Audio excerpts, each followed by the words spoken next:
சிக்கன வந்து இவ்வளவு கலர்ஃபுல்லா, காரம் இல்லாம, சகருக்கு ஏத்த மாரி நம்ம ஒரு லால் மாஸ் செய்யலாம். அது எப்படி செய்யலான்றத பார்க்கலாமாங்க. அதுக்கு 6 பல் பூண்டு, 4 தக்காளி, சில்லி காஷ்மீர் சில்லி வந்து தண்ணீல வேக வச்சு எடுத்து அரைச்சு வச்சுடுங்க.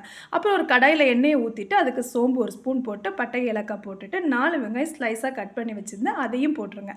அது நல்லா வதங்கி வரதுக்கு கொஞ்சம் உப்பும் போட்டுட்டு, நல்லா அப்படியே வதங்கி வரட்டும். வதங்கி வந்தோனே சிக்கன கழுவி அதையும் போட்டுட்டு, அரைச்சு வச்ச மசாலாவ எல்லாத்தையும் போட்டுருங்க. போட்டு அப்படியே நல்லா பெரட்டி அந்த எண்ணெயிலேயே நல்லா இதான பிறகு 1 ஸ்பூன் இஞ்சி பூண்டு போட்டு, அது நல்லா அதையும் பெரட்டிட்டு இருக்கும்போது, கொஞ்சம் ஒரு கடாயில வந்து வெந்நீர் போடுங்க. வெந்நீர் போட்டு அது நல்லா கொதி வரட்டும். அது நல்லா கொதி வந்தோனே, அதையும் ஊத்திட்டு நல்லா அப்படியே வத்துனோனே 1 ஸ்பூன் பட்டர் போட்டுட்டு, அது அப்படியே கொதிக்கட்டும். அப்புறம் 1 கப் தயிர்ல வந்து தனியாத்தூள், மஞ்சத்தூள், சில்லி மிளகாத்தூள் எல்லாம் மிக்ஸ் பண்ணி இந்த சிக்கனோட கலந்துருங்க.